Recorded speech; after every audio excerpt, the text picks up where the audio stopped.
करें जी। अस्सलाम वालेकुम। लेक्चर 81 स्टार्ट करते हैं कैफ 1 का। आज कम पढ़ लेते हैं थोड़ा सा, है बच्चे ज़रा तंग हुए हैं। क्लास तो टाइम पे ही खत्म होगी। क्वेश्चन नंबर 5, चांद लिमिटेड, पेज नंबर 409 वॉल्यूम 1 का। ठीक है जी, इसको करते हैं। मैंने एक रिक्वायरमेंट ऐड कर दी थी, वो बाद में देखिएगा, आप उसको छोड़ेंगे क्या लिखा हुआ।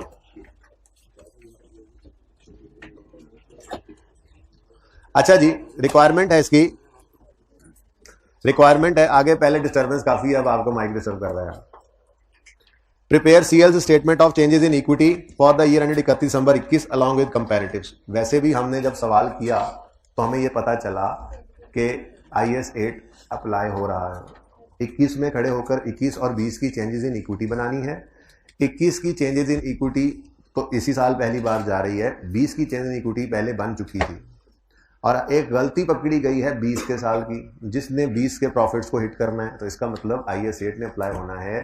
हमारा कंपैरेटिव तो वैसे ही बनना था, वो लिखता या ना लिखता, लेकिन उसने लिख भी दिया। ठीक है, सवाल को जरा क्विकली गो थ्रू करते हैं, फिर इस सवाल को जल्दी से सॉल्व करते हैं।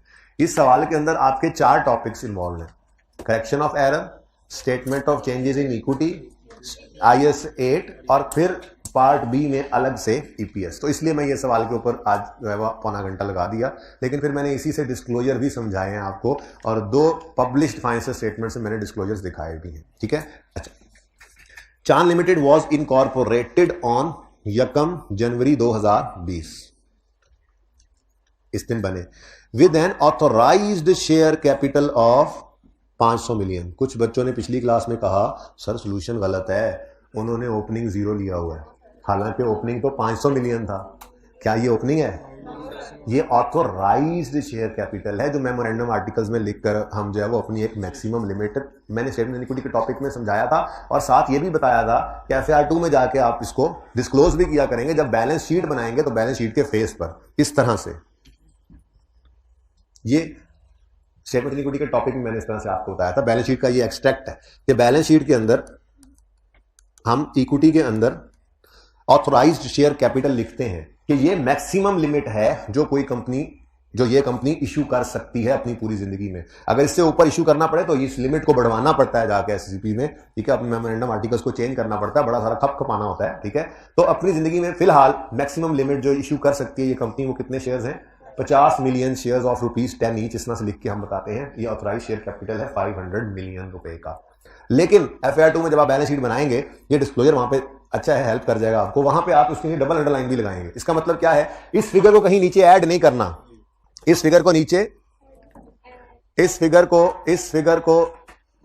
फिगर को मिसोरी आवाज, थोड़ी आवाज कम करें इसकी, थोड़ी सी आवाज कम करें, थोड़ी आवाज और कम करें, तो बढ़ गई है।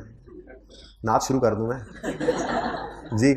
थोड़ी सी आवाज और कम करें आमिर भाई, उमैर साहब को बुला दें यार, थोड़ी सी आवाज और कम करें और कम, ये एक्को शेको कम करें, आप उमैर साहब को बुला दें। अच्छा जी, तो मैं अर्ज कर रहा हूं कि ये, और बस ठीक है, छोड़ दें। ये ऑथोराइज शेयर कैपिटल है, ये मैक्सिमम लिमिट है जो आप इश्यू कर सकते हैं। लेकिन जो शेयर कैपिटल के अकाउंट में क्रेडिट होनी होती है ना अमाउंट, वो आपको बताया था, वो होती है जिसके पैसे आ गए हैं या जो मुफ्त में शेयर्स बांटे हैं, बोनस इशू। यानी शेयर कैपिटल के अकाउंट में ये फिगर नहीं है, ये तो मैक्सिमम अमाउंट है। अब जो शेयर्स इशू होंगे, जिसकी एंट्री होगी cash, debit, share capital, share premium वगैरह, क्रेडिट, वो शेयर कैपिटल यहां पे नजर आता है। ये issued, subscribe, paid up capital में मैंने आपको बताया था। ठीक है ना? तो ये 500 मिलियन शेयर्स का कुछ नहीं करना था इस सवाल में। सिर्फ यहां से हमें जो मतलब की बात मिलती नजर आती है वो है, अगर 500, पॉज करें जी। तो मैं याद कर रहा था कि इस फिगर में से हमने सिर्फ फेस वैल्यू निकालनी थी, इस कैलकुलेशन के लिए यूज होना था, क्योंकि उन्होंने ये कहा था ₹500 मिलियन शेयर्स हैं, कंप्राइजिंग ऑफ ₹500 मिलियन का ऑथराइज शेयर कैपिटल है, कंप्राइजिंग ऑफ 50 मिलियन शेयर्स। तो अगर 500 मिलियन रुपए का शेयर कैपिटल है और 50 मिलियन शेयर्स हैं, तो ये कैसे निकला होगा? 500 डिवाइडेड बाय 50 करके, ऐसे ही है ना? तो ये ₹10 ईच जो हमने पूरे सवाल में फिर यूज करना था, इस लाइन से सिर्फ ये निकलना था। तो सीधा बता देता भाई, ऐसे बच्चों को परेशान किया। कुछ बच्चे ओपनिंग लिख रहे हैं, कुछ कह रहे हैं ओपनिंग सोल्यूशन में नहीं लिखा हुआ। नहीं भाई नहीं, ओपनिंग था ही कोई नहीं। 1 जनवरी को तो इनकॉर्पोरेट हुई है, तो इस दिन ओपनिंग तो हो ही नहीं सकता था। ठीक है, तो अच्छा, एक तो ये पता लगा। फिर details of shares issued are as follows. तो फिर 1 मार्च को 20 मिलियन शेयर्स इश्यू हुए, 50 मिलियन ऑथोराइज्ड में से 20 इशू हो गए, ठीक है।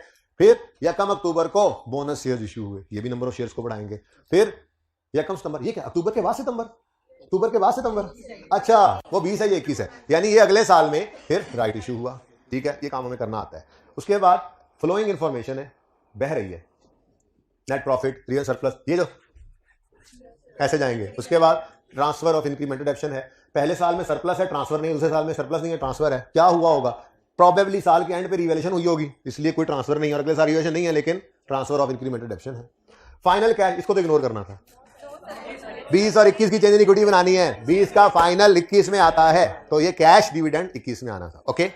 उसके बाद इनको 21 में पता लगा, आफ्टर प्रिपेयरिंग ड्राफ्ट, ये हम लिखते थे सवाल में, ये ऑडिटेड है या ड्राफ्ट है, आई कैप ने कहा मैं खुद ही लिख देता हूं, ये ऑडिटेड है, यूजर के पास पड़ा है, ये ड्राफ्ट है, ठीक है।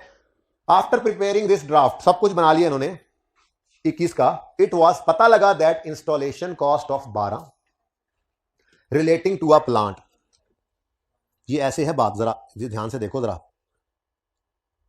कॉमा, ये मैंने कॉमा डालने की कोशिश की, ये कह रहा है इंस्टॉलेशन कॉस्ट 12 मिलियन की थी, जो कि एक प्लांट से रिलेट करती है। यहां पे बात रोक के अगली बात फिर ऐसे शुरू होती है, जो प्लांट कैपिटलाइज हुआ है यकम अगस्त को, ठीक है। अब प्लांट कैपिटलाइज हुआ कितनी अमाउंट का हमें नहीं पता, वो सही हुआ होगा। मसला किसमें है, मसला यह कि इस प्लांट के ऊपर जो इंस्टॉलेशन कॉस्ट थी, जो इसी के साथ ही यकम अगस्त को कैपिटलाइज होनी चाहिए थी, वो गलती से एक्सपेंस आउट हो गई है, ठीक है, सही है ना। तो ये ना समझ लेना आप कि ये कैपिटलाइज हुई है। वो क्या कह रहा है, पता लगा इंस्टॉलेशन 12 मिलियन की है, जो प्लांट से रेट करती है, जो प्लांट कैपिटलाइज हुआ यकम अगस्त पे, वो वाली इंस्टॉलेशन गलती से एक्सपेंस आउट हो गई है। तो सिर्फ इसी 12 का मसला है, प्लांट सही होगा, प्लांट के बारे में तो बताता, वरना गलत होता, तो ठीक है। अच्छा, अब ये गलती 20 की है, पकड़ी गई है 21 में, 20% रिड्यूसिंग बैलेंस मेथड वो कह रहा है जी हम लगाते हैं, ठीक है। अब statement of changes in equity बननी है। चल, सवाल खत्म हो गया ना, ए पार्ट कर रहे हैं। ये दोनों सवाल इसलिए भी लाजमी, ये दोनों पार्ट करवाने लाजमी है कि आपको सही मानों में फर्क पता लगे कि वेटेड एवरेज नाम की चीज आई ही कब थी, जब हमने ईपीएस का टॉपिक शुरू किया था पहले दिन।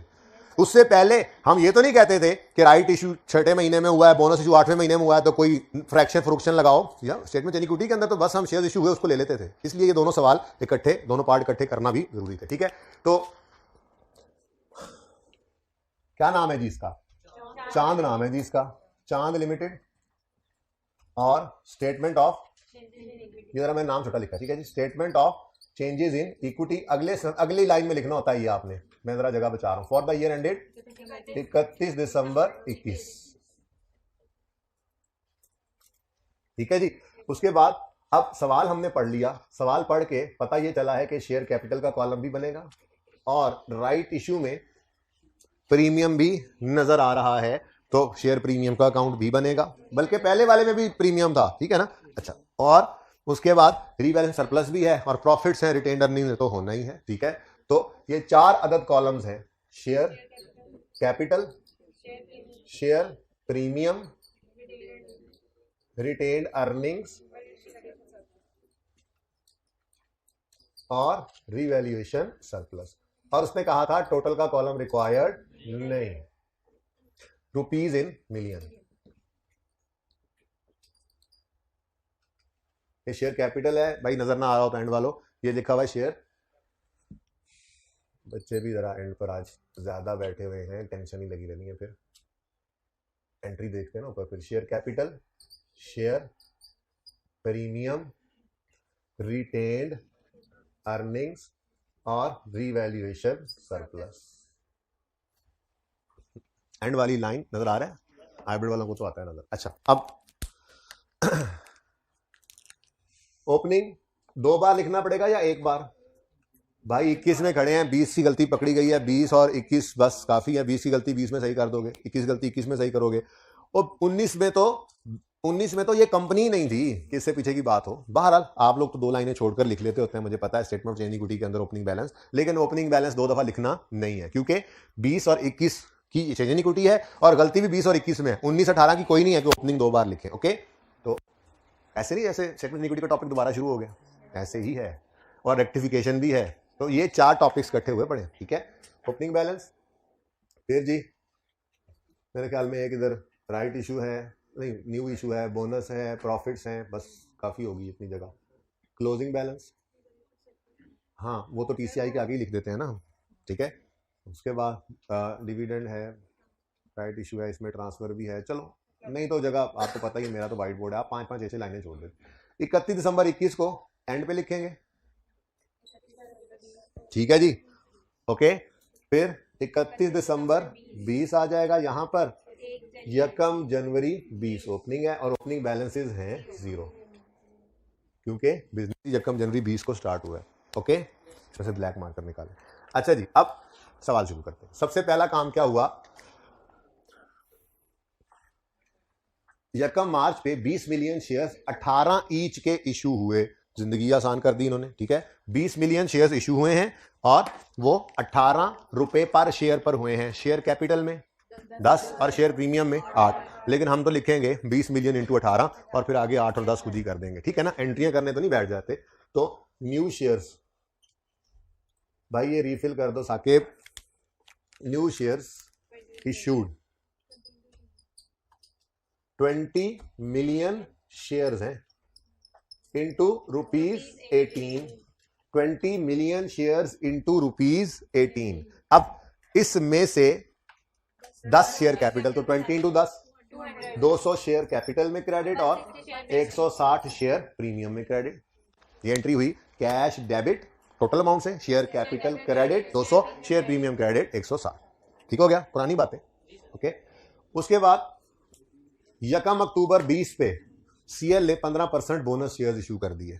अगली लाइन पढ़ो, द मार्केट प्राइस पर share immediately before bonus was 24। इसका क्या करते हैं, ईपीएस के लिए है, ईपीएस के लिए भी नहीं है, ये सिर्फ इग्नोर, ये ए और बी दोनों पार्ट्स के लिए इग्नोर करने वाली है भाई। ईपीएस में भी हम बोनस इशू की तो भाई प्लीज स्पीकर जी इशू जी, तो ये जो मार्केट प्राइस पर share immediately before bonus issue given है, ये हम ईपीएस की कैलकुलेशन में भी यूज नहीं करते थे। ये वाली price immediately before right issue वाली होती थी, जो राइट इशू कैलकुलेशन में ईपीएस में यूज करते थे, उसके अलावा यहां पे तो वो भी यूज नहीं करने, ठीक है। तो ये लाइन तो सिर्फ इग्नोर करने के लिए थी, लेकिन इग्नोर जरा ऐसे करेंगे कि नजर आए, ठीक है। तो मार्केट प्राइस, सॉरी सांप वाला, हाँ जी, इसको क्या करना है जी, इग्नोर, ठीक है। ओह चले, सांप बेचारे के हालात थोड़े से, सांप उमा, अच्छा जी। अब बोनस इशू है, सिंपली बोनस इशू है सिंपल, उसमें आपने यहां पर बेशक वो बटे की तरह ना लिखे, वो उसका भी दिल नहीं कर रहा आज, ये सब मिले हुए हैं, माइक, लैपटॉप, आप सारी कुव्वतें मुखालिफ हैं, लेकिन इंशाल्लाह मैं खड़ा हूं डट के जी, एडा मैं कप्तान। यकम अक्टूबर पे 15% बोनस इशू हुआ, बोनस इशू। और अब इस टॉपिक में यहां पर मुझे कोई नहीं वो शेयर्स की बिफोर न्यू आफ्टर की जरूरत है, यहां पे तो सिर्फ शेयर कैपिटल परसेंटेज लगा देंगे। शेयर कैपिटल मौजूद है, तो ₹200 मिलियन इंटू 15%। अब मैंने आपको एक सवाल में ऐसे करवाया भी था कि प्रॉफिट्स आ ही जाएंगे और आ भी रहे हैं, ठीक है। लेकिन चलो आपको तो दोनों एंट्रीज के बारे में बता दिया कि आईकैप से ये जवाब आया था, दोनों एंट्रीज ठीक हैं, बच्चा जो एंट्री करे हम नंबर देते हैं।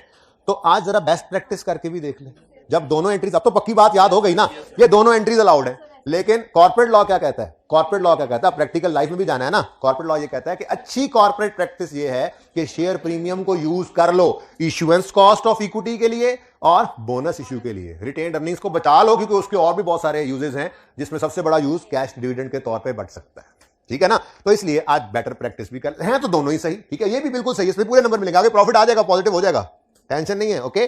बल्कि जो प्रॉफिट नजर आ रहा है करेक्शन सवाल में होनी है, उससे भी बढ़ जाना है वो, ठीक है। तो प्रॉफिट्स हैं अवेलेबल, बट और ये सही है, इस पे पूरे नंबर मिलेंगे जिसने एंट्री कर दी। लेकिन आज हम जरा प्रोफेशनल हैं, जरा बेटर प्रैक्टिस करते हैं, कॉर्पोरेट प्रैक्टिस, कॉर्पोरेट वर्ल्ड में भी तो जाना ही है ना हमने, ठीक है। तो मार्कर्स आ गए हैं रिफिल होके, दिखाओ जरा क्या सूरत हाल है।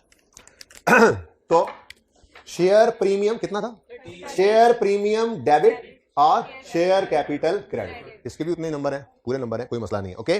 अब बोनस इशू हो गया, ग्रेड इशू अगले साल का, ठीक है। अब टीसीआई लिखते थे और ये 20 है इस वक्त, ये ऐसे करके जाता था और ऐसे जाके पार्क हो जाता था। पार्क करने दो मुझे, मत बोलना गलत है, पार्क करने दो मुझे जी।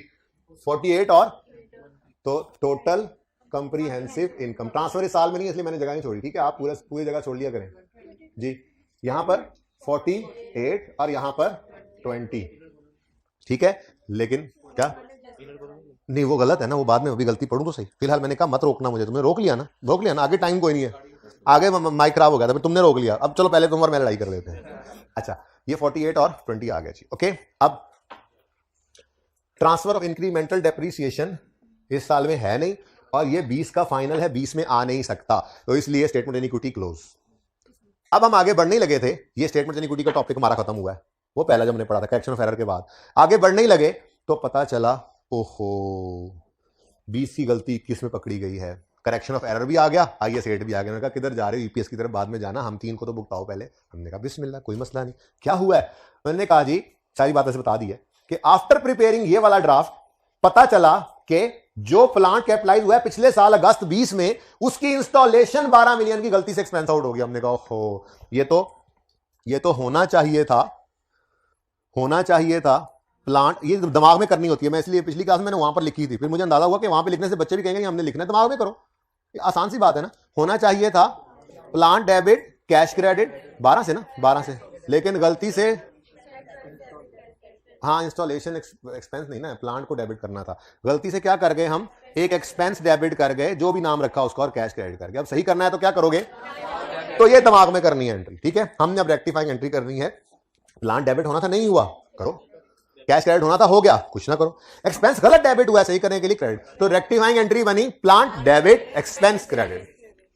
तो यहां पे मैं वर्किंग 1 ही है ना, पहली वर्किंग ओपन होगी, वर्किंग 1 मैंने यहां पर आकर लिखी जी कि 2020 के साल में गलती सही किया हमने, और प्लांट, अच्छा अगर बैलेंस शीट बना रहे होते और उस बैलेंस शीट के अंदर पीपीई का लफ्ज लिखा था तो हम यहां पे पीपीई लिख लेते, लेकिन हमने बैलेंस शीट बनानी नहीं है ना, वो IAS 8 वाली, इसलिए बस प्लांट यूज कर लो, मसला नहीं है। तो प्लांट डेबिट एक्सपेंस क्रेडिट 12 से। अब प्लांट हिल गया तो डेप्रीसिएशन में भी हिलना है, प्लांट बढ़ रहा है तो डेप्रीसिएशन में भी, तो डेप्रीसिएशन एक्सपेंस डेबिट और प्लांट को ही क्रेडिट कर दो, ठीक है जी। लेकिन इसके लिए एक छोटी सी वर्किंग कर लो। वैसे तो माना रिड्यूसिंग बैलेंस मेथड है और उसमें पहले साल में कॉस्ट ही होती है, लेकिन अगले साल में भी तो मसला है, तो वर्किंग करनी ही है, रिड्यूसिंग बैलेंस मेथड है ना, तो वर्किंग अभी कर लेते हैं। वो कहता है कि यकम अगस्त से इसको कैपिटलाइज करना था, नहीं किया तो करेंगे ना डेप्रीशिएट। करना किस पे है, 20% रिड्यूसिंग बैलेंस में। तो पूरे प्लांट को छोड़ो, उसकी कॉस्ट भी नहीं गिवन, वो सही होगा, उसकी डेप्रिसिएशन भी सही होगी, यकम अगस्त से हुई होगी। मसला क्या है, एक 12 रुपए को प्लांट में डेबिट करना था, नहीं किया, तो वही डेप्रिशिएट होने से रह गया ना, तो उसी को पकड़ लेंगे हम, ठीक है। तो वर्किंग नंबर 2, यकम अगस्त 2020 पर कॉस्ट 12, ठीक है जी। उसके बाद 31 दिसंबर 20 पर डेप्रीसिएशन, ये कॉस्ट लिखने की कोशिश की थी मैंने, कॉस्ट जी, डेप्रीसिएशन 12 का 20%, लेकिन हाँ अगस्त सितंबर अक्टूबर नवंबर दिसंबर 5/12 जी, बोले 1, और बुक वैल्यू आ गई 11। 1 पॉइंट कितना आता है, 1 नहीं आता है, चलो अच्छा, एक डेसिमल ना बस यूज करते रहना। मैं कई बार ये बात कर चुका हूं, अगर फिगर मिलियंस में चल रही हो और फिगर्स छोटी छोटी हो जाएं, जैसे 7, 8, 9, 10 इस तरह की फिगर्स आ रही होती है ना, तो ये डर होता है, जैसे मिसाल के तौर पे एक 7 मिलियन की फिगर आ रही है, ठीक है, अब उस 7 मिलियन पे कोई 2-3% लगाना पड़ जाए, मिसाल के तौर पे कोई ऐसी फिगर आ गई जिसका आंसर 0.4 मिलियन आ रहा है, तो क्या जीरो करोगे राउंड डाउन करके? तो छोटी फिगर्स हो वो फिगर आप जीरो लिख दो, को जी राउंड कर दिया, नहीं, छोटी फिगर्स हो तो डेसिमल के बाद एक डिजिट यूज, लेकिन एक बहुत है, बस एक काफी है, एक पे राउंड कर दिया करो, ठीक है। तो 11 ये बुक वैल्यू आ गई, फिर 31 दिसंबर 21 की डेप्रीसिएशन के लिए 11 यूज होगा, 20%, लेकिन पूरा साल 2.2 निकालने की जरूरत नहीं है, लेकिन चलो अब अच्छा नहीं लगता, क्या ऐसे 8.8, ऐसे वाकई जरूरत तो कोई नहीं, लेकिन मैं लिखूंगा जी 8.8। हमें सिर्फ ये फिगर्स चाहिए थी, ये डेप्रीसिएशन थी जो चार्ज होती अगर ये कैपिटलाइज होता, नहीं हुई तो हम अब कर रहे हैं, लेकिन इतनी लंबी सोच तो हम सोचते ही नहीं, हम तो ये देखते हैं एसेट बढ़ रहा है डेप्रिसिएशन बढ़ा लो, पहले ही एंट्री लिखी हुई है। तो पहले साल में 1 रुपए की डेप्रीसिएशन, अब 2021 में ये रिकरिंग है नहीं। बच्चे पूछते हैं आगे क्लास के बाद, ये प्लांट की गलती अगले साल क्यों नहीं सही की? प्लांट तो एक बार गलत हुआ था, वो सही कर दिया, बस हर साल थोड़ी प्लांट कैपिटलाइज हो रहा है, ठीक है, लेकिन डेप्रीसिएशन उस प्लांट की वजह से जो गलत होनी है, तो हर साल ही डेप्रिसिएशन का इंपैक्ट आना है। तो दूसरी एंट्री होगी डेप्रीसिएशन एक्सपेंस डेबिट और प्लांट क्रेडिट 2.2 से और ये वर्किंग नंबर 2 में हमने निकाल रखा है। ठीक है, अब 2020 में एक एडजस्टमेंट हुई है, जिस गलती को पकड़ा था ना हमने, जिसकी वजह से एक एक्सपेंस क्रेडिट यानी कम हुआ है और दूसरा एक्सपेंस डेबिट यानी बढ़ा है। तो एक्सपेंसेस का कम होना बढ़ना प्रॉफिट को हिट करता है। प्रॉफिट एंड लॉस का अकाउंट, प्रॉफिट लॉस अकाउंट अगर बना रहे हो या प्रॉफिट की एडजस्टमेंट देखनी हो फॉर द ईयर होता है ना, तो 20 की गलती को कहां सही करते हैं? 20 में।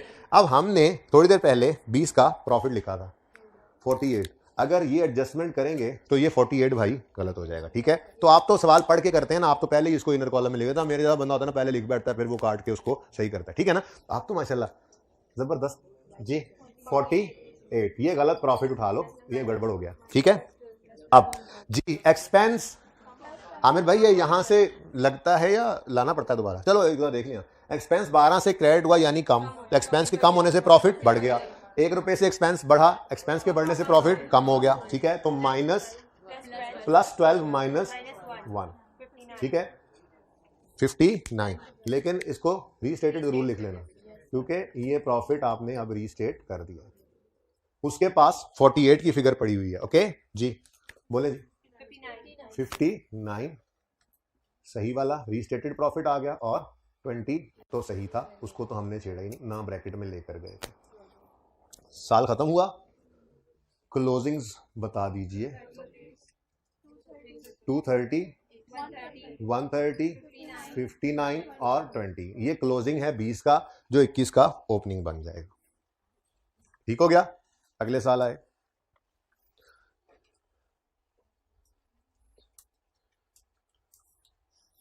जी अगले साल आए तो एक राइट इश्यू हो रहा है।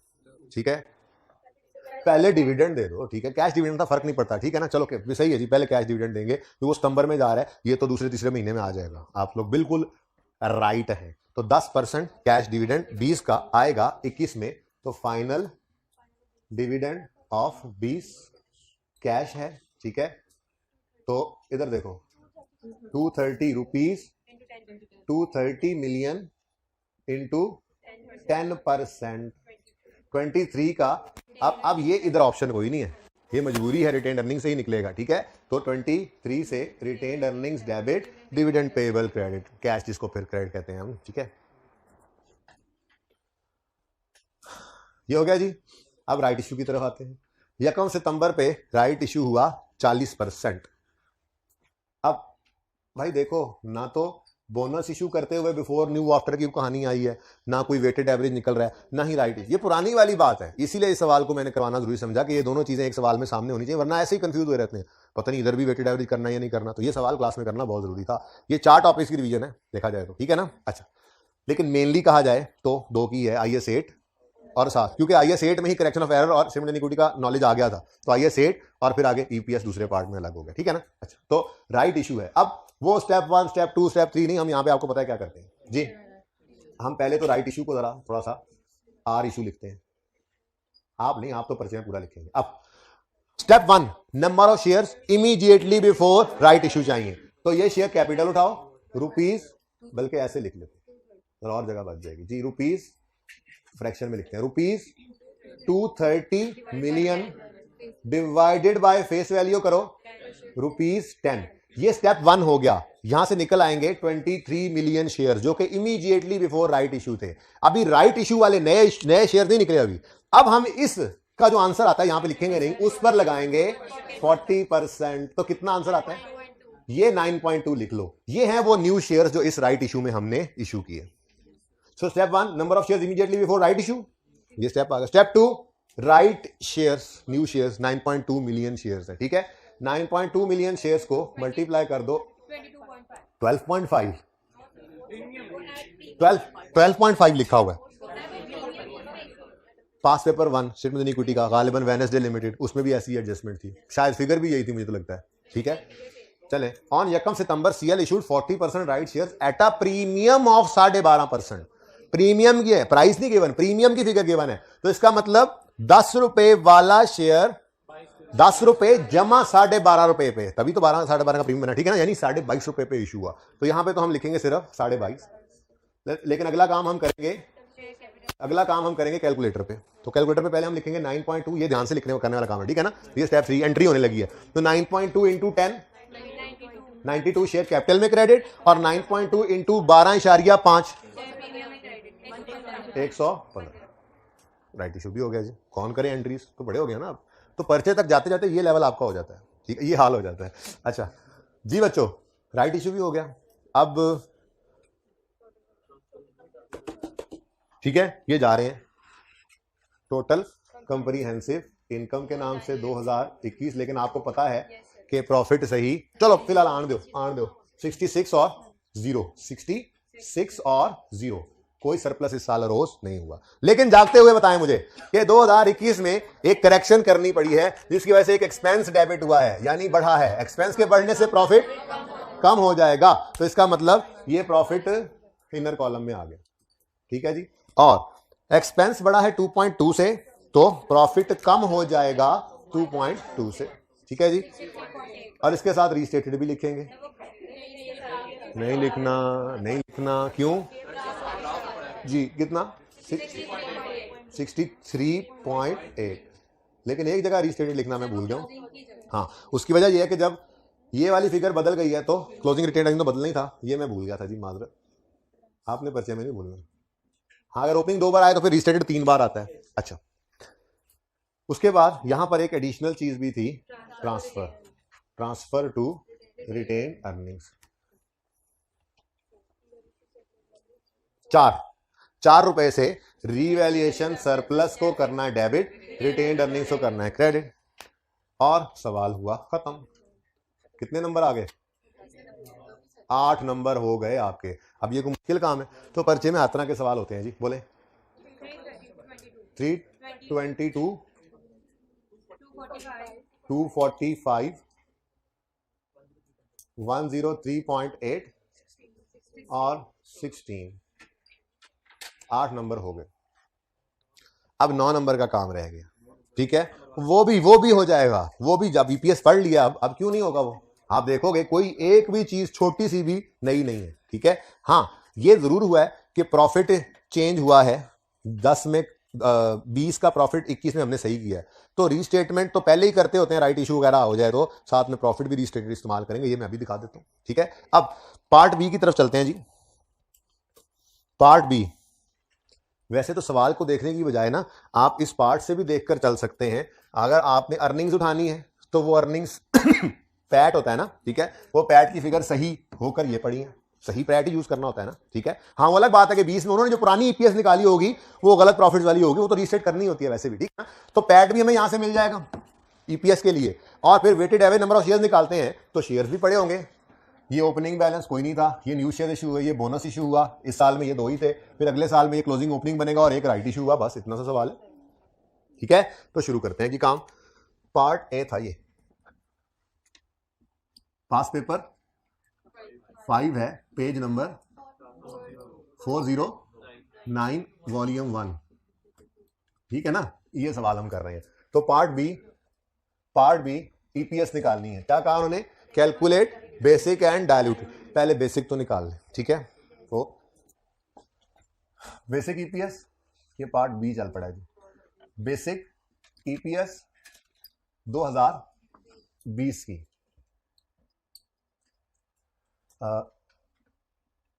एक काम वैसे ही मैं कर रहा हूं,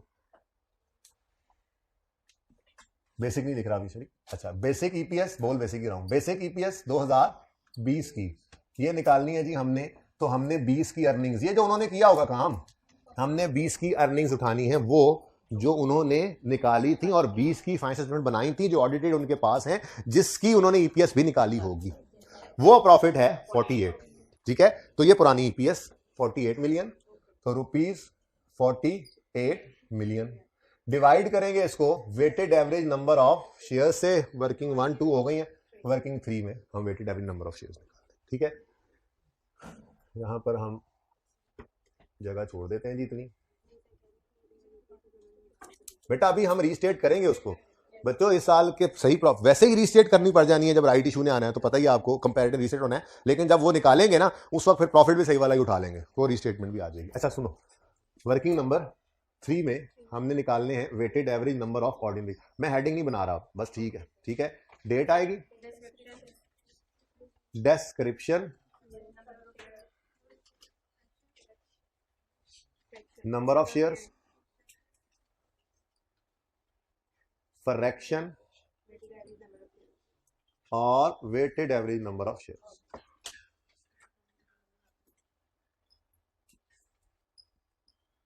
नंबर ऑफ शेयर्स, ठीक है जी। यकम जनवरी 20, ओपनिंग कितने नंबर, अब ये नंबर ऑफ शेयर चल रहे हैं, ओपनिंग कितने शेयर्स पड़े हैं, कोई नहीं, ठीक है। उसके बाद चलो सवाल की तरफ, डेट्स वगैरह भी हैं, सवाल की तरफ ही आ जाओ। उसके बाद क्या हुआ, यकम मार्च को 20 मिलियन शेयर्स इशू हुए, नंबर ऑफ शेयर्स गिवन है जी, ठीक है। तो कब जी, 20 को न्यू शेयर्स इशू हुए। खामोश है तो मार्केट प्राइस भी अज्यूम करेंगे ना, new shares at market price. लेकिन फिगर लिखने से पहले हमने यहां पर फ्रैक्शन लगाया, माना 0 है, 7 0 ही आंसर आना है, लेकिन अपना कॉन्सेप्ट तो ना खराब करें, तरतीब तो वही चले, ठीक है। तो जनवरी और फरवरी के 2 महीने, तो 2/12, ठीक है जी। उसके बाद कितने शेयर नए इशू हुए, 20 मिलियन नए शेयर्स इशू हुए, तो टोटल 20 हो गए। उसके बाद बोनस इशू हुआ, ठीक है। अब देखो एक बात देखो ध्यान से, ये बहुत जोर लगा के मैं लाइन लगा रहा हूं, ओए होए होए, जैसी भी लग गई है, एक और इसके साथ लगा दी जो ऐसे कर देंगे, ठीक है। अच्छा ये अब कुछ सीधी हो गई, मतलब कहने का ये है कि देखो वो जो बोनस इशू वाला एनालिसिस है या राइट इशू वाला एनालिसिस है, मैंने इस सवाल को करते हुए उसको सोचा ही नहीं था, ठीक है ना। तो एनालिसिस बोनस इशू का वैसे तो वर्किंग नंबर भी ना दिया करो, मैं तो कहता हूं वो बस साइड पे लिख लिया करो, ठीक है ना, वर्किंग नंबर भी क्या देना, ठीक है। तो यहां पे मैंने क्या लिखना है, एनालिसिस, एनालिसिस जी बोनस का। देख लो पार्ट ए इज ओवर, ऐसी कोई चीज हमने नहीं सोची थी, को फ्रैक्शन लगना है को नहीं लगना, ठीक है, बिफोर आफ्टर कोई चक्कर ही नहीं था, ओके। अब बिफोर, न्यू और आफ्टर। अब यहां पे मैंने कहा था भाई आपने बिफोर न्यू आफ्टर की तरह से ही इसको लिखना है, मजबूरी है, यही यूज करते हैं, ठीक है। तो बोनस शेयर्स हैं 15%, बोनस इशू है 15% पर 100, हर 100 शेयर रखने वाले को 15 नए मिलेंगे, तो घर जाते हुए हाथ में 115 शेयर होंगे उसके, ठीक है। ऐसे ही इंशाल्लाह राइट इशू के लिए करेंगे, ओके। लेकिन जब आएगा तब देखेंगे, फिलहाल तो इस साल में है नहीं, ठीक है। तो ये जरा जगह खाली थी मैंने यूज कर ली, लेकिन डर लग रहा था कि आप इसके साथ ना इसको कहीं पे मैच कर रहे हो, तो मैंने बड़ी जोर जोर से 2 लाइनें लगाई हैं कि इसका कोई ताल्लुक नहीं है इस वर्किंग, ये उधर, ठीक है। अच्छा अब नए शेयर्स इशू हुए हैं किस दिन, बोनस वाले, यकम अक्टूबर 2020 पर बोनस इशू है, बोनस इशू है, तो 20 को उठाएंगे। वैसे तो वही 15% लगाना है, लेकिन तरीका हमारा वही पुराना कि हमने बिफोर से डिवाइड करके न्यू से मल्टीप्लाई करना है, मेरा रिवीजन भी हो ना, ठीक है। तो डिवाइड किया बिफोर से 100, मल्टीप्लाई कर दिया, वही 15% है, कई बार ये बात बोली मैंने क्लास, ठीक है। तो कितना, लेकिन पहले 7/12 कर लो, कहीं कंफ्यूज ना हो जाओ, ठीक है। ये 20 मिलियन, फिर अप्रैल मई जून जुलाई अगस्त सितंबर, 7 महीने नहीं 6 महीने, मार्च नहीं गिना, चलो मार्च अप्रैल, मैं फिर गिन लेना, मार्च अप्रैल, मैं उंगलियों से गिनने से छोटा नहीं होता, आप लोग समझते हैं उंगलियों पे नहीं गिनेंगे तो छोटे हो जाएंगे, उंगलियों पे गिनेंगे तो छोटे हो जाएंगे, पर्चे के अंदर फिर 6 महीने आईकैप छोटा करता है। तो मार्च अप्रैल मई जून जुलाई अगस्त सितंबर जी 7 महीने, ठीक है। उसके बाद ये 3 है बेटा, ठीक है, और ये टोटल हो गया। अच्छा जी, अब उसके बाद इस साल में कोई और शेयर कैपिटल की मूवमेंट है, कोई शेयर कैपिटल की मूवमेंट नहीं है, तो ये बस क्लोजिंग है। लेकिन इसको अक्टूबर नवंबर दिसंबर 3/12 करना है। अब आंसर बताओ ये, ओके, क्योंकि इसमें तो बोनस का एलिमेंट आ गया, मसला नहीं है, लेकिन 20 बिफोर बोनस है, हम चाह रहे हैं ये बिफोर से आफ्टर पे चला जाए, तो डिवाइड करेंगे बिफोर से, मल्टीप्लाई करेंगे, डिवाइड किया बिफोर से 100, मल्टीप्लाई किया आफ्टर से 115, और ये ठीक है आगे 0 पड़ा है, लेकिन अपना कॉन्सेप्ट तो रिवाइज करें ना, ये ऊपर भी चला जाएगा, ठीक है, ओके। और तो कुछ नहीं है, चलो सवाल खत्म। फिर यहाँ पे 0 मैं लिख देता हूँ मुश्किल वाला, 13.4 बस 4, और ये 5.8, तो weighted average number of shares आ गए 19.2, ये हमारी कैलकुलेशन में यूज होंगे 19। अच्छा देखो हमने तो चेंज इन इक्विटी बनाते हुए ऐसी कोई बात नहीं सोची, क्योंकि चेंजेस इन इक्विटी के अंदर 23 मिलियन शेयर्स ही पड़े होंगे। क्या मतलब शेयर कैपिटल के फेस पर 23 इंटू 10 करो जरा, वैसे इधर 23 इंटू 10 करो। थोड़ी देर के लिए मैं अच्छा चलो बोनस भी बीच में आ गया ना, 230 राइट इशू भी आ चुका है, लेकिन हम इस साल में खड़े हैं फिलहाल, ठीक है ना। तो 230 रुपीज का शेयर कैपिटल आ रहा होगा, ये ऐसे लिखा होगा फेस पे। अब यूजर ना इसको देखेगा और देखकर कहेगा अच्छा 230 ईपीएस वाले नोट की बेस बना रहा हूं, ईपीएस के अंदर लिख के नोट बना के लिखना पड़ता है कि शेयर्स कितने यूज किए, अर्निंग्स इतनी यूज की, को फर्क हो तो, ठीक है ना। यूजर इसको देख के कहेगा 23 मिलियन रुपीज 10 ईच है, 23 मिलियन डिवाइड बाय 10 कितना, 230 मिलियन डिवाइड बाय 10 कितना, 23 मिलियन शेयर्स इन इशू हो चुके हैं इस दिन तक, 31 दिसंबर तक ये इशू हो चुके हैं। तो स्टेटमेंट ऑफ इक्विटी के अंदर तो वही शेयर्स आते हैं जो साल के आखिरी दिन भी इशू हो गया, वो शेयर कैपिटल में आया पड़ा, ठीक है ना। लेकिन 230 मिलियन का शेयर कैपिटल या 23 मिलियन शेयर्स ईपीएस के लिए हम यूज नहीं करते। ईपीएस के लिए कौन सी फिगर यूज कर रहे हैं, वेटेड एवरेज शेयर्स की, जो 19.2। अभी नोट बनाएंगे इंशाल्लाह, इसी सवाल का बनाएंगे जिसके अंदर यूजर को ये बताएंगे, क्योंकि यूजर ने तो ईपीएस को देखना है ना, तो उसने कहना है ये पैट पकड़ो और वो 23 मिलियन शेयर्स जाके निकालेगा, 230 डिवाइड 10 करके वो डिवाइड करेगा, उसकी ईपीएस डिफरेंट आएगी। तो फिर उसे बताएंगे भाई हमने ये शेयर्स नहीं यूज किए, वेटेड एवरेज शेयर्स यूज किए, लेकिन वर्किंग नहीं शो करेंगे, बस weighted average number of shares बता देंगे। ओके सही है। अब ईपीएस निकलने का मौका आ चुका है जी, 19.2 मिलियन शेयर्स, तो ईपीएस आ गई ₹2.5 पर शेयर, ठीक हो गया जी। अब 2021 आया जी, 2021 में आपने ईपीएस निकालनी है, तो गलत प्रॉफिट उठाकर ना निकालना, प्रॉफिट सही कर, ये तो ईपीएस आपने अभी निकाल ली है ना, वो तो उन्होंने निकाल ली थी, अब उसको भी हम इंशाल्लाह हम अभी सही करेंगे, ठीक है जी। तो 63.8 वाले सही प्रॉफिट को उठाओ, ₹63.8, एंड वालों को शायद नजर ना आए, दोबारा लिखता हूं, ₹63.8, ठीक है जी।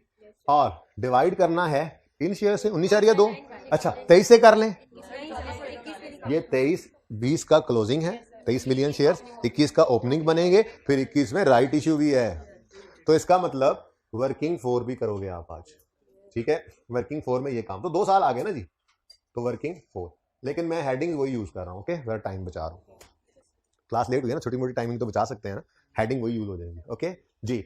अब 1 जनवरी 21 को ओपनिंग बैलेंस, ये 23 इस साल का ओपनिंग बन गया, ठीक है। उसके बाद तेज तेज तेज तेज तेज आओ, सवाल तेज तेज कराओ, है ना, वो हो नहीं सकता, वो यूनिवर्सल ट्रूथ जी। कितने गया ए, 1 सितंबर 21 पे राइट इश्यू हुआ, फौरन इधर आए हम, वो बेस तो डाले ना, बिफोर, न्यू और आफ्टर जी। 40% राइट इश्यू है, हर 100 शेयर रखने वाले को 40 नए मिलेंगे, घर जाते हुए 140 उसके हाथ में होंगे, ये हमारी बिफोर न्यू आफ्टर वाली कहानी। अब फिलहाल उलट तो नहीं चलना, फिलहाल तो शेयर इशू कराने हैं, तो किस दिन शेयर इशू है जी, 1 सितंबर 2021 पर राइट इशू हुआ, 23 डिवाइड करो इसको बिफोर से, मल्टीप्लाई करो न्यू से, वही 40%, तो डिवाइड किया आपने 100 से, मल्टीप्लाई किया 40 से, तो ये लिखने से पहले जरा फ्रैक्शन लिख लें जी। फ्रैक्शन कितने महीने, 8 महीने तक ये आउटस्टैंडिंग रहा है, ठीक है। और फिर कितने, 9.2 के देखा देखा लग रहा है, ये राइट इशू इतने ही शेयर्स हुए थे, हमने निकाले थे, वो नंबर ऑफ शेयर्स वहां पे आ गए, ठीक है। अच्छा जी, टोटल करें 32.2 बस, और तो कुछ नहीं हुआ, ठीक है। हाँ फ्रैक्शन तो लगेगा ही, 4/12, लेकिन 32 में तो राइट इश्यू का असर है, 23 पे नहीं है, तो फिर अपनी वर्किंग में आएंगे, बिफोर न्यू, ऊपर नीचे जी, बिफोर न्यू आफ्टर। अब आओ इधर देखो, राइट इशू की इशू प्राइस तो हमने ली थी, लेकिन इमीडिएटली बिफोर राइट इशू को हमने अभी तक स्टेटमेंट इक्विटी के सवाल में इस्तेमाल नहीं किया था, ये सिर्फ ईपीएस की, ये ईपीएस की कैलकुलेशन में है, ये तो है ही नहीं ना, ये तो कभी यूज ही नहीं किया था, ठीक है। अब हमने जब राइट इशू किया, immediately before that right issue 33 रुपए का शेयर था, तो बिफोर वालों को 33 पे रखते थे, 33, ठीक है। और इशू किया है हमने न्यू शेयर्स को 12.5 जमा 10 22.5 पे, तो न्यू वालों को 22.5 देते थे, ठीक है ना। ये तो टोटल होता था ना हमारा, ओके। और इधर अब टोटल कॉस्ट भी निकालते थे जी। 3300, 900, 4200। अब इस 4200 टोटल कॉस्ट को इस 140 टोटल नंबर ऑफ शेयर से डिवाइड करते थे। एग्जैक्ट 30 आ गया। अब दरमियान वाले को कहो जाओ भाई चलो निकलो शाबाश। ये और ये यूज करने, ये ऊपर है वहां पर भी ऊपर, ये नीचे यहाँ पर। लॉजिक दूं? लॉजिक चलेगा ना काम जी। ऐसे होता है, ऐसे कन्विंस किया जाता है जी। लॉजिक भी दे दी और रट्टे भी पक्का कर लिया, ठीक है ना। लॉजिक जरूरी है, जिंदगी में कभी काम आ सकती है, लेकिन पर्चे में मत सोचना पहले इतना कुछ याद रखा होता है, इतने टॉपिक्स होते हैं उसमें वो लॉजिक कहाँ याद रहती है जो 2 दिन में तो समझ आई थी जाके, ठीक है। तो हाँ समझ आ गई जिंदगी में, लिख लिए कहीं पे, कहीं जिंदगी में काम आ जाएगी, लेकिन पर्चे के लिए ये काम की चीज है। हमने भी ऐसे ही किया था, आप भी ऐसे ही करें जी। इंटू 33 डिवाइडेड बाय 30, चलो 16.9 कर लो, और ये 10.7 कर लो, 28। हाँ ना, तो एक डेसिमल बेटा चल रहा है ना, अब वो मजबूरी है। अब कहीं पे राउंड ना करो, फिर एक डेसिमल को लिखते, एक डेसिमल बाद एक डिजिट को लिखते रहो, ये मैंने समझाया। 27.6, ठीक है जी। अब हमने 32.2 मिलियन से डिवाइड करना है या वेटेड एवरेज से? अब यूजर फाइनेंशियल स्टेटमेंट का शेयर कैपिटल के कॉलम में से, इक्विटी में, चेंज इन इक्विटी में शेयर कैपिटल के कॉलम में से तो सिर्फ यही निकाल सकेगा। तो उसको ये पता नहीं होगा तो ये लिख के बताएंगे अभी डिस्क्लोजर बनाने लगे, ठीक है। तो ईपीएस 27.6 से डिवाइड करके कितनी आती है? ₹2.3 पर शेयर। अच्छा बच्चों, ये वो ईपीएस थी जो उन्होंने 10 में निकाली थी। ऑडिटेड फाइनेंशियल स्टेटमेंट्स में उनके फाइनेंशियल स्टेटमेंट के फेस पे ये नजर आ रही होगी, ठीक है। अब एक वो ईपीएस है जो 2020 की हम निकालेंगे, ठीक है जी। और हम इसको कहेंगे जी हमने इसको रीस्टेट कर दिया है। अभी फिलहाल पुराने कॉन्सेप्ट की बात ही करूं तो हम इसको रीस्टेट इसलिए कर रहे हैं कि राइट इश्यू हो गया है। तो राइट इश्यू के बोनस एलिमेंट को भी हम हमेशा से का मतलब होता है जितने पीरियड्स प्रेजेंटेड है ना वहां तक इसको पहुंचा दो। तो ड्यूरिंग द ईयर भी साल के शुरू में पहुंचाते हैं और फिर पिछले साल पे भी इसको लेके जाते हैं। 3 साल प्रेजेंट करते हैं तो 3 साल पे ले जाते हैं, जब से बिजनेस चला आ रहा है, हम यूं कहते हैं, ज्यूम करते हैं कि तब से ये भी है, ओके। अच्छा, अब असल लॉजिक तो यही है कि जो पीरियड्स प्रेजेंटेड है ना सिर्फ उन्हीं पर ही अज्यूम करो कि ये इन दोनों पे ही है, ताकि ये कंपेरेबल हो जाए ना। पहले दिन यही बताया था, कंपेरेबल हो जाए। अच्छा, अब यहां पर जो प्रॉफिट आपने उठाना है बच्चों, वो प्रॉफिट 48 मिलियन नहीं लेना, ठीक है। जब रीस्टेट कर ही रहे हो, यानी राइट इशू ना भी होता है ना तो इनकी ईपीएस रीस्टेट हो जानी चाहिए। ये वो बात है जो आईएस के टॉपिक में एक लिखी हुई थी, मैंने कहा था ईपीएस के टॉपिक में पढ़ाऊंगा। अभी जब रीड करना है तो वहां पे नजर आ जाएगा कि आपका प्रॉफिट बदल गया है, तो भाई पुराने प्रॉफिट के हिसाब से जो ईपीएस निकली थी वो तो नहीं ना होनी, तो ये वैसे ही रीस्टेट होनी थी, लेकिन खैर से हमारा राइट इशू भी आ रहा था, ठीक है। तो हमने सही वाला प्रॉफिट उठाया। अब कि यार जब रीस्टेट कर ही रहे हैं तो सही प्रॉफिट वाली सही ईपीएस ही बताएंगे ना, पिछली सारी गलती भी सही कर दी है प्रॉफिट में, वो तो नोट में जाके बताएंगे। एक एक्सपेंस था, वो सारी बात जैसे लिखते थे नोट में, ठीक है, लाइन आइटम्स को भी हिट कराएंगे, लेकिन नोट में प्रॉफिट तो बदल गया ना, तो नोट में वो नए वाला प्रॉफिट लो 59 डिवाइड करोगे। अब ये 27.6 नहीं उठा लेना, 19.2 शेयर्स वो उठाने हैं। हाँ, 19.2 को पकड़ोगे और क्या करोगे, ये वाला फ्रैक्शन इधर भी, तो इंटू 33/30 जी 2 पॉइंट। तो ये आपका सवाल हुआ खत्म, ठीक है जी। खत्म क्यों हुआ? रुको ओहो, एक्सट्रैक्ट तो मैंने कहे हैं ना, पर्चे का सवाल तो खत्म करने दो, एक्सट्रैक्ट तो बनवाने हैं जी। बच्चों उसने कहा था डाइल्यूटेड भी निकालो, वो तो हमने निकाली ही नहीं। कोई कन्वर्टेबल इंस्ट्रूमेंट है ही नहीं, कोई बॉन्ड, कोई डिबेंचर, कोई प्रेफरेंस शेयर जो कन्वर्टेड इनटू ऑर्डिनरी शेयर्स, वो सवाल में कहीं नजर आया नहीं, नजर आया ना। तो इसी सूरत के अंदर फिर हम यूं लिखा करते हैं कि बेसिक भी यही है और डाइल्यूटेड भी यही है, ठीक है। अगर अलग होती तो अलग करते, जैसे कल सिखाया भी था, सवाल कराया था ना, कल ही किया था ना सवाल हमने, वो एग्जाम लेवल वाला, जरा ऊपर चला गया माजरत, ठीक है। और ये बेसिक एंड डाइल्यूटेड ईपीएस जो रीस्टेट हुई है, ठीक है। तो यही हमारी ईपीएस डन। उधर रखें, पिक्चर ले लें जी 5-7 सेकंड में। ये कितना 18-17 नंबर का सवाल था, तो इतना कोई हैवी सवाल नहीं था कि तैयारी 2 टॉपिक्स की हुई पड़ी हो तो मसला हो। आपके सामने हुआ, कोई ऐसी चीज नहीं थी, बस हाँ ये दिखाना था कि 2 साल पे चल रहा है तो एक क्लोजिंग दूसरे को ओपनिंग बन रहा है, बस इतनी सी बात। और थोड़ी सी बात ये बतानी थी कि सही प्रॉफिट्स, अगर गलत प्रॉफिट सही हो तो सही प्रॉफिट्स को पिछले साल में रीस्टेट करके यूज करना है, ठीक है। जी हाइब्रिड में कोई पिक्चर नहीं ले रहा तो ले आए इधर आमिर भाई, कैमरा ले रहे हैं, जल्दी है ना हाइब्रिड वालों, आपकी पिक्चर के बाद ही ये कैमरा इधर आ सकता है, प्लीज पहले पिक्चर ले लिया करें जब कहा करूं तो। अरे जो फिजिकल के बच्चे हाइब्रिड में उठकर गए हैं, जरा इन्होंने रुकना है, मैं क्लास के बाद आऊंगा, मुझे फीडबैक देना है। फिजिकल वाला हाइब्रिड में जाके बैठे, पता तो लगे हैं।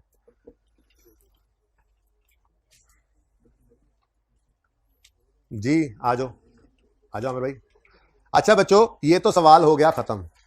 आईकैप ने ना अपनी किताब के अंदर डिस्क्लोजर्स लिख दिए हैं, ध्यान से सुने ये बात। कर लें डिस्कशन, को मसला क्वेश्चन तो मुझसे पूछ लें, बताएं बेटा, बताओ बेटा, कोई क्वेश्चन है तो पूछ, नहीं है कोई मसला है कहीं पे बताओ ताकि आगे चलने से। ये बात नहीं पता आपको? इसमें ना छुट्टी तो नहीं की कोई?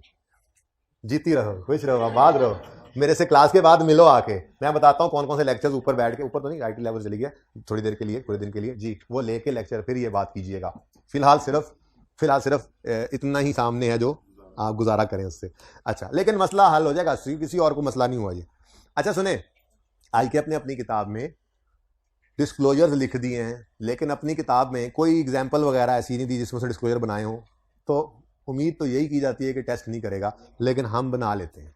ठीक है, देखो मैं पहले आपको प्रॉब्लम समझाता हूं, मैंने इसी सवाल के अंदर ऐड कर दिया। वैसे ना मैं घर से प्लान करके ये आया था कि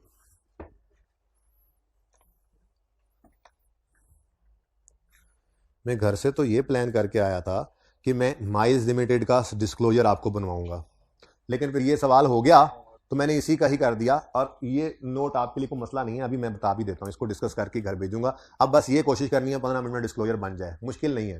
ठीक है, पिछली क्लास में चूंकि फाइनेंशियल स्टेटमेंट्स भी ढूंढनी पड़ी थी मुझे, तो जितना टाइम आपके माइक ने यूज किया उतने टाइम मैंने एक फाइनेंशियल स्टेटमेंट तो पढ़ी हुई थी जो FAR 2 वालों को दिखा रहे होते हैं, लेकिन मैं ये चाह रहा था कि 2 पब्लिश फाइनेंशियल स्टेटमेंट आपके सामने आए, एक के अंदर बेसिक और डाइल्यूटेड अलग अलग थी, उन्होंने अलग अलग प्रेजेंट की, और दूसरी की किताबों के अंदर, दूसरी की फाइनेंशियल स्टेटमेंट में क्योंकि कोई कन्वर्टेबल उनके इंस्ट्रूमेंट्स नहीं होंगे तो उनकी बेसिक एंड डाइल्यूटेड एक ही थी, तो उन्होंने ऐसे ही लिखा जैसे हमने अभी लिखना है।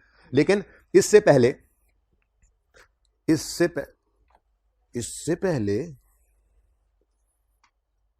अच्छा ये आ गया, और दूसरे में ये पैकेजेस यस। चलें जी, अब हम वापस आ जाते हैं अपने सवाल की तरफ। जी मैंने कहा कि प्रिपेयर कर दें relevant extracts of statement of comprehensive income and notes to the financial statements for the year ended 31 December 20 and 21। बच्चों पहले मसला समझें, फिर उसका हल भी अल्लाह निकालेंगे। ये जो डाटा गिवन है, अगर इससे मैं प्रॉफिट एंड लॉस का एक्सट्रैक्ट बनाऊं तो एक्सट्रैक्ट कैसा बनेगा? आपको पता है नेट प्रॉफिट 48 और 66 जो क्या अब सही हो गए हैं, तो सही वाले हम लेंगे। सही वाले क्या हैं जरा बता दें, अब मैं उठ के नहीं जा रहा। ये 59 हो गया सही होकर, ये 59 हो गया सही होकर, और 66 वाला सही होकर 63.8 हो गया। तो अगर मैं इनकम स्टेटमेंट बनाऊं, एक्सट्रैक्ट बनाऊं, तो प्रॉफिट एंड लॉस में नेट प्रॉफिट आता है ना, बोलो कितना नेट प्रॉफिट है? 20 का 59 और 21 का 63.8, लेकिन ये 59 का प्रॉफिट क्या हो चुका है? रीस्टेट हो चुका है बच्चों। ठीक है, थोड़ा गुस्से में आओ भाई मारकर जी, रीस्टेटेड। ओके, अच्छा अब ये प्रॉफिट प्रेजेंट हो गया, साथ ही OCI भी गिवन, OCI का आइटम भी गिवन है 20 और 0। ये तो एज इट इज उठा लो, ग्रीन कलर से लिखते थे हम, ऊपर वाला रेड से लिखते थे, चलो अब माफ कर दो, 20 और 0। टोटल कंप्रीहेंसिव कितनी आ गई इनकम? 79 और 63.8। ठीक है, अब कुछ ऑर्गेनाइजेशन ऐसी होती हैं जो स्टेटमेंट ऑफ कंप्रीहेंसिव इनकम को ना 2 सफ़ों पे बनाती हैं। एक सफ़े पे प्रॉफिट एंड लॉस शो करती हैं, दूसरे पे अदर कंप्रीहेंसिव इनकम। आइटम्स ज़्यादा होते हैं, ठीक है, तो मैं दिखा भी देता हूँ। नेस्ले को ही सामने लाते हैं। ये देखो, ये शुरू हुई फाइनेंशियल स्टेटमेंट्स, कुछ अंग्रेजियाँ मार के स्टेटमेंट ऑफ फाइनेंशियल पोजीशन इन्होंने बनानी शुरू की।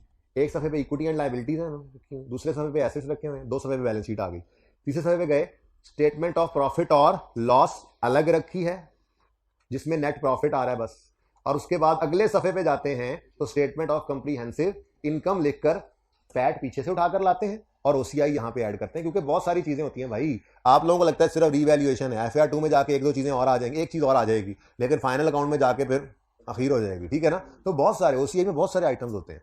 तो ऑर्गेनाइजेशंस, कुछ ऑर्गेनाइजेशंस एक सफ़े पे total statement of comprehensive income इकट्ठी भी बनाती हैं, और कुछ ऑर्गेनाइजेशन एक सफ़े पे प्रॉफिट एंड लॉस और दूसरे पे ओसीआई अलग अलग भी कर देते हैं। नजर आ रहा है ना, यहां से नेट प्रॉफिट निकला, ये नेट प्रॉफिट उठाकर ले गए अगले सफे पे नेट प्रॉफिट लिखकर, उसके आगे ओसीआई जैसे हम करते थे, और फिर ये अलग ओसीआई के आइटम्स आ गए और एंड पे टोटल कॉम्प्रिहेंसिव इनकम उन्होंने यहां पे कर दिया। अगर ये भी डिस्क्लोजर में लिखा हुआ है, किताब में पढ़ाऊंगा, ये डिस्क्लोजर तो मैंने पढ़ाने शुरू कर दिया ईपीएस के, ठीक है ना। स्टैंडर्ड ये लिखता है कि अगर कोई ऑर्गेनाइजेशन इस तरह से दो सफों पर टोटल कॉम्प्रिहेंसिव इनकम बनाए, यानी कि प्रॉफिट एंड लॉस अलग बनाए, ओसीआई अलग बनाए, तो ईपीएस को फिर कहां शो करना चाहिए? आप सोच के बताओ, ईपीएस को फिर कहां प्रेजेंट करे? यहां टोटल के नीचे प्रेजेंट करे या प्रॉफिट एंड लॉस के नीचे? सोच के बताओ, अपनी सोच भी बताओ ना। लॉजिकल है प्रॉफिट एंड लॉस के नीचे, और यही स्टैंडर्ड भी कहता है, ठीक है, कि ईपीएस क्या है, पैट को लेते हैं और ऑर्डिनरी से डिवाइड करते हैं ना, तो उसी पैट के नीचे वो कहते हैं ईपीएस। तो अगर तो कोई ऑर्गेनाइजेशन इस तरह की स्टेटमेंट ऑफ कॉम्प्रिहेंसिव इनकम बना रहे हैं जैसे हमने बनाई है कि समय पे, तो वो तो फिर ईपीएस जाहिर है एंड पे ही शो करेंगे। लेकिन अगर कोई ऐसी ऑर्गेनाइजेशन है जैसे नेस्ले है, जिन्होंने एक सफे पे प्रॉफिट एंड लॉस बनाया हुआ है, ठीक है, और दूसरे सफे पे भैया नेस्ले है, मैं कहीं पे वो टॉप पे दिखा के लाना पड़ेगा, ये नहीं पैकेज दूसरा है, ये वो तो मैंने लिखा हुआ है ना, इसका नाम भी बहरहाल कहीं पे मिल जाएगा, बाद में देखेंगे। अच्छा, तो ये छोड़े, ये प्रॉफिट एंड लॉस एक सफे पे बना रहे हैं, पैट जिस पे आता है, और ओसीआई अगले सफे पे रख रहे हैं, तो स्टैंडर्ड कहता है ये ईपीएस को प्रेजेंट करेंगे प्रॉफिट एंड लॉस वाले सफे पे। देख लो, प्रॉफिट आफ्टर टैक्स, उसके लिए क्या लिखा हुआ है? Earnings per share. लेकिन आगे क्या लिखता है? Basic and diluted. अभी नोट में जाके बताएंगे कि हमारे पास कोई कन्वर्टेबल इंस्ट्रूमेंट्स हैं ही नहीं, जैसे अभी हमारा ये क्वेश्चन था वैसे ही ये नेस्ले है, ठीक है। और इंशाल्लाह कल एक सवाल करवाऊंगा जिसमें वो जो माइल्स वाला सवाल है ना, उसमें सिर्फ आपको कैलकुलेशन आज देके भेजनी है, कल फिर डिस्क्लोजर बनवाऊंगा जिसमें डाइल्यूटेड ईपीएस भी होती है, तो फिर वो पैकेजेस के साथ मैच करेंगे। फिलहाल आज हम इसी के साथ कर रहे हैं, ठीक है ना। वैसे पैकेजेस की फाइनेंशियल स्टेटमेंट्स में चाती मरा दूं आपको, यार ये वैसे बहुत दूर आना पड़ेगा, चलो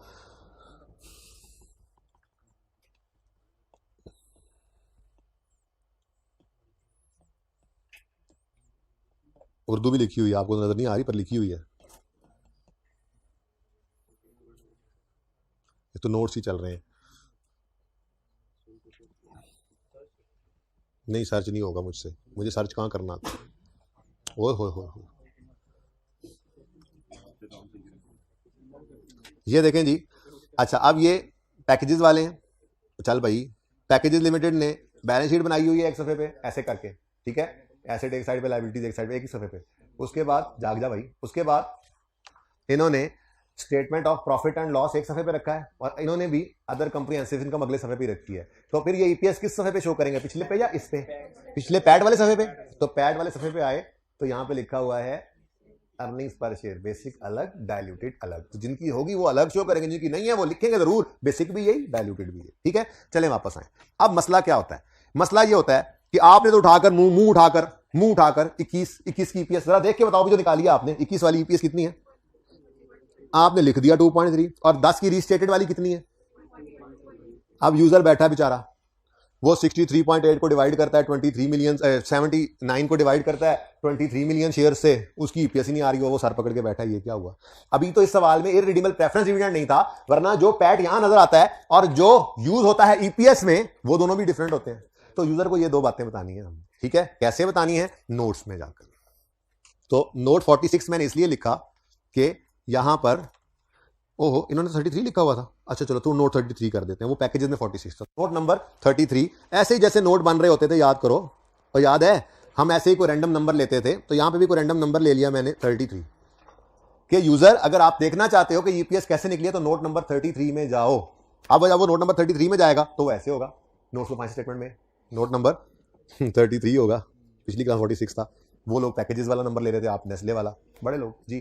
तो 33.1 में आप बताएंगे अर्निंग्स पर शेयर कैसे निकली। आप कहेंगे जी जो अर्निंग्स यूज हुई है ना, ठीक है, अर्निंग्स पूरी बात अगर मैं लिखूं तो वो बनती है attributable to ordinary share holders, ठीक है ना, वो लंबी बात हो जाएगी, तो बस अर्निंग्स भी लिखकर काम चल सकता है, ठीक है। चलो लिख ही देता हूं, थोड़ा सा तो लिख सकता हूं, अर्निंग्स एट्रीब्यूटेबल टू ऑर्डिनरी, ताकि आपको वो लफ्ज अपना याद है कि हम लेते थे जी। ये आपको यूजर देखनी है तो आप 33.1 में जाएं। हमने कहा अच्छा क्या है 33.2 में, 33.2 में जाएं। अच्छा जी क्या है 33.2 में, जरा बताएं। ये ऐसे गोलदारे नहीं लगे होते, मैं आपके लिए लगा रहा हूं कि फिगर्स मिक्स ना करो। हमने कहा यार पता है क्या है यूजर, जो हमारा पैट था ना, पैट सवाल में कितना गिवन है, पैट 79 और 63.8, ऐसे ही है ना? तो 79 और 63.8 जो है ना जी, एक मिनट, कितना पैड जी? 59 और 63.8। अच्छा यूजर, ये जो ईपीएस में यूज हुआ है ना पैड, उसको हमने उसमें से हमने लेस कर दिया है preference dividend of irredeemable shares, ठीक है, इररिडीमेबल। अब आप कहोगे सर वो तो है ही नहीं, भाई होमवर्क वाले सवाल में तो है ना, ठीक है? तो होमवर्क वाले सवाल में इस तरह से ये नोट बनेगा, यहाँ पर जो इररिडीमेबल प्रेफरेंस डिविडेंड होगा वो यहाँ पे प्रेजेंट करोगे, क्योंकि यूजर ने जब 59 को, अगर इररिडीमेबल प्रेफरेंस डिविडेंड हो तो जब उसने 59 को डिवाइड करना है ना शेयर से, तो वो फिगर सही नहीं आनी। अभी तो शेयर्स की बात भी, weighted average number of shares बताने हैं, क्योंकि वो तो शेयर्स पकड़ेगा स्टेटमेंट इक्विटी में जाके, हमने से कहना है वो मत उठाओ, ईपीएस में weighted average number of shares use हुए हैं, जाके स्टैंडर्ड पढ़ो IAS 38। हमारी तरफ से यही होती है यूजर के बारे में कि वो नॉलेजेबल है, इतना स्टैंडर्ड्स को पता है थोड़ा बहुत, ठीक है? तो यहां पर बहरहाल अप्लाई नहीं हुआ, ये मैंने माना इस सवाल में अप्लाई नहीं हुआ, लेकिन होमवर्क वाले सवाल में यही अप्लाई होना है, ठीक है? ओके, अब ये यहां से आपके पास अर्निंग्स आ गई। कौन सी earnings? Earnings attributable to ordinary share holders, ठीक है जी। ये ले गए आप यहां पर यूजर, ये अर्निंग्स यूज करना, वो जो प्रॉफिट एंड लॉस के फेस पे नजर आ रही हैं वो मत यूज करना। अच्छा आज तो सेम है, लेकिन जब इररिडीमेबल प्रेफरेंस डिविडेंड आता है तो आपको पता है ना कि पैड में से माइनस करके ईपीएस में यूज करते हैं। तो हम यूजर को ये कह रहे हैं, यूजर ये वाली नहीं यूज करनी, ये वाली यूज करनी, ये वाली यूज करनी है, ठीक है? तो आज दोनों सेम है, क्योंकि ये जीरो है। आपके होमवर्क वाले सवाल में माइल्स लिमिटेड आई थिंक, ठीक है, उसमें ये जीरो नहीं है, आ जाएगा, नोट बन जाएगा ना। अच्छा, उसके बाद हमने कहा और भाई यूजर साहब, जो तुम्हें स्टेटमेंट इक्विटी में शेयर कैपिटल का क्लोजिंग नजर आ रहा है ना, बड़े नॉलेज जानते हो कि शेयर कैपिटल में तो शेयर कैपिटल में तो फेस वैल्यू होती है, उस अमाउंट को 10 से डिवाइड करके कहोगे ये नंबर ऑफ शेयर्स आपने यूज किए एपीएस में। ऐसा कुछ नहीं किया हमने वो क्लोजिंग शेयर्स यूज नहीं किए, हमने तो weighted average number of ordinary shares use किए हैं। अच्छा जी, कितने हैं? सवाल से देख के बता दो प्लीज मुझे। अब जी ये कैलकुलेशन शो नहीं करते, सिर्फ बता देते हैं इतने शेयर्स यूज हुए। जी बताओ 2020 के कितने? 19.2, 27.6। तो बच्चों ये बेसिक ईपीएस मैंने निकाली है, लेकिन यही डाइल्यूटेड भी है। ओके, अब कैलकुलेटर पे कर लो। वैसे हुआ पता क्या है? अब हुआ क्या है, आप करोगे क्या? आप कहोगे जी 59, लेकिन ये लिख के नहीं बताते। 59 डिवाइड बाय 19.2 करो जरा, करो जरा, बोलो 59 डिवाइड बाय 19.2 करो। हो नहीं सकता 3.1, 2.8 ही होना है। ये वही न्यूमरेटर डिनोमिनेटर है। कौन सी फ्रैक्शन बेटा? तो बताओ ना, वो वाली फिगर बताओ। वो ऐसे 19.2 इंटू 33 ओवर ये ले लगाओ, लेकिन ये बतानी नहीं है यूजर को कैसे लगी, पर लगाओ और लगा के फिगर बताओ मुझे जी। हाँ 21। अब 59 डिवाइडेड बाय 21.1 करो, 2.8। अच्छा, उसके बाद 68 डिवाइडेड बाय 20, यही करते थे ना, न्यूमरेटर डिनोमिनेटर यही है ना, बोलो जी कितना आता है? 2.3। अब यूजर को मसला नहीं होगा। इधर देखो, यूजर 2.3 बताएं कैसे निकला। नोट नंबर 33 में जाओ, 33 में हमने कहा पहले 33.1 में जाओ, ऐसे 2.3 निकला। इस अर्निंग को इस शेयर पे डिवाइड किया, उसने कहा ये अर्निंग और ये अर्निंग मैच नहीं कर रही। हमने कहा कराते हैं, ये अर्निंग में से प्रेफरेंस डिविडेंड माइनस करो पैट में से, तो ये अर्निंग आएगी जो ईपीएस में यूज होनी है। वो तो आज थी सेम, ठीक है। फिर नंबर ऑफ शेयर्स कौन से यूज किए? जो वेटेड एवरेज ईपीएस में आप यूज करके आए हो, ठीक है, तो वो वर्किंग आपको करनी पड़ेगी। बहरहाल ये प्रेजेंट नहीं करना नोट में, ठीक है। तो ये मेरे बच्चों आपका नोट है ईपीएस के टॉपिक में, ईपीएस का नोट डिस्क्लोजर, ठीक है। अभी इसके अंदर डाइल्यूटेड को भी कल डालेंगे, ठीक है। ये क्या है जी? अर्निंग पर शेयर का नोट। ऐसे नहीं, अपने आप को इजी नहीं लेना आप लोगों ने। तो तस्वीर खींचे, मैं आपको दिखाता हूं नेस्ले की पब्लिश फाइनेंशियल स्टेटमेंट्स के अंदर इसी तरह का नोट बना हुआ है। आप खुद को अब FR2 में जाएंगे ना, जो फाइनेंशियल स्टेटमेंट्स आप बना रहे होंगे वही फाइनेंशियल स्टेटमेंट आपको यहां पब्लिश नजर आएंगी। यानी आपका अब लेवल वो बनने लग गया आहिस्ता आहिस्ता। जल्दी कर लो भाई। अच्छा, अब इधर देखो, ये कह रहे हैं कि खीर नहीं हुई बड़ी उस्ताद जी, ईपीएस चेक करो इनकी। ये नेस्टले है, नेस्टले, हाँ नेस्टले। इन ईपीएस कहते हैं जी। नोट नंबर 33 में जाओ। हम चले चले चले चले चले चले हो गए, चल चल के, और चले चले आप चले चले चले कितने गया? पहुंच गए नजदीक। नहीं रिक्शा ना कराओ, पहुंच गए बस। ये देखो earnings per share, basic earning per share कैसे निकली जी? Profit available to ordinary share holders और weighted average number of share, इनको डिवाइड करो, ये आंसर आता है। यही वो फेस पे नजर आ रहा था, यूजर को बताया। फिर आगे इनकी कोई चूंकि प्रेफरेंस डिविडेंड था नहीं, इन्होंने 33.2 नहीं लिखी जिस तरह से मैंने लिख दी। मैंने तो आपको तैयारी कराई है ना होमवर्क वाले सवाल की, ठीक हो गया। तो ये नोट आपने बनाया है, देखो ये चेक करो, ये इतनी बात ऐसे, वो बात मैं बताता हूं। ये इतना सा नोट देखो, नेस्ले का नोट, आपका नोट, नेस्ले का नोट, आपका नोट। नेस्ले के नोट में लिखा हुआ है डाइल्यूटेड अर्निंग पर शेयर के बारे में, there is no dilution effect on the basic earning per share as company has no such commitment of conversion फलां फलां फलां, ठीक है। इसलिए जो बेसिक थी वही डाइल्यूटेड थी। ओके, तो खुद को इजी नहीं लेना। अब ये पूरी कहानी है। इनकम स्टेटमेंट के बॉटम पे ईपीएस नजर आएगी और उस ईपीएस को थोड़ा सा आप करीब करें पिक्चर लेने के लिए, इसको जरा करीब किया जा सकता है। जी अब थोड़ा बेहतरी हुई, ऐसे मैं कर देता हूं थोड़ा सा। अच्छा जी, अच्छा ये लें, लेक्चर 81 तो देखने की जरूरत नहीं है ना, चांद लिमिटेड को भी जान दो जी। तो इस तरह से आप नोट बनाते हैं। अच्छा, अब वो जो सवाल होमवर्क में थे 2 माइल्स और अर्ली मॉर्निंग, वो जरा ओपन करें लेक्चर नोट्स में। अच्छा, होमवर्क सुन लें। पहला होमवर्क तो अभी मैं बता रहा हूं, ये दोनों सवाल में एक का नोट बनाना है, दूसरे में सिर्फ कैलकुलेशन करनी है। IAS 8 के एमसीक्यूज कितने बच्चों ने किए हैं? सारे हो गए यार, कुछ में मसला आना चाहिए था। बहरहाल वो मैंने डिस्कस करने हैं, प्लीज। होंगे मैं एक्स्ट्रा क्लास रख लूंगा, ये कोई 1 2 है या 10 हैं, एक बार होंगे। लेकिन होमवर्क नंबर 1 क्या है? होमवर्क नंबर 1 है,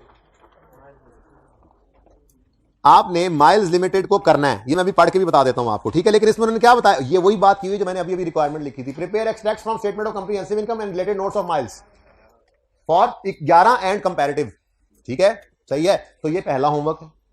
दूसरा होमवर्क है क्वेश्चन 12, जिसके अंदर अभी आपने रिक्वायरमेंट को नहीं पढ़ना। इसमें डिस्क्लोजर है, लेकिन अभी क्योंकि डाइल्यूटेड का डिस्क्लोजर बनाना नहीं सिखाया आपने, वो नहीं बनाना। हाँ, बेसिक और डाइल्यूटेड ईपीएस निकाल आना, ताकि कल कैलकुलेशन में मुझे मसला ना हो। मैं नोट पे जोर दूं, ना कि आपको कैलकुलेशन समझा रहा हूं। कैलकुलेशन 5-7 मिनट में करके साइड पे, हो सकता है मैं भी करके नोट ले आऊं और वही सामने कर दूं, हाँ भाई ये सवाल आपने कर लिया, यहां तक हो गया, चलो आगे, ठीक है ना। अच्छा, और तीसरा होमवर्क, ये तो हो गया ना क्वेश्चन नंबर 11 और 12 लेक्चर नोट्स का। कौन से सफे पे है? 968 एंड 969, ठीक है। दूसरा होमवर्क है ऑल एमसीक्यूज ऑफ IAS 8, तो आपने कर लिए हैं ना, जो रहते हैं वो उनका कसूर है। IAS 33 के भी करो, यू कैन नाउ, ठीक है जी। जिंदगी रही तो कल होगी मुलाकात। ओ हाँ, छोटी सी बात सुनते जाओ। मैंने सिर्फ ना, अब जो एडिशनल काम पिछली क्लास में हो गया वो ये है कि इस सवाल को मैंने जरा पढ़ दिया था उनके सामने, तो आपको अब पढ़ के नहीं सुना रहा, लेकिन सिर्फ इतनी सी बात बता रहा हूं कि अगले सफे के ऊपर एक लफ्ज लिखा हुआ है कैपिटलाइजेशन इशू। इसका मतलब होता है बोनस इशू। ये एक और नाम भी होता है, फिलहाल ये वाला ध्यान में बिठाओ, फिर दूसरा भी बताऊंगा, एक जगह पे लिख लेंगे। ये बोनस इशू का दूसरा नाम कैपिटलाइजेशन इशू भी होता है। कभी लिखा हुआ आ जाए तो परेशान ना हो जाना, इसको लिख लें, ठीक है जी। ठीक है जी, अल्लाह हाफिज।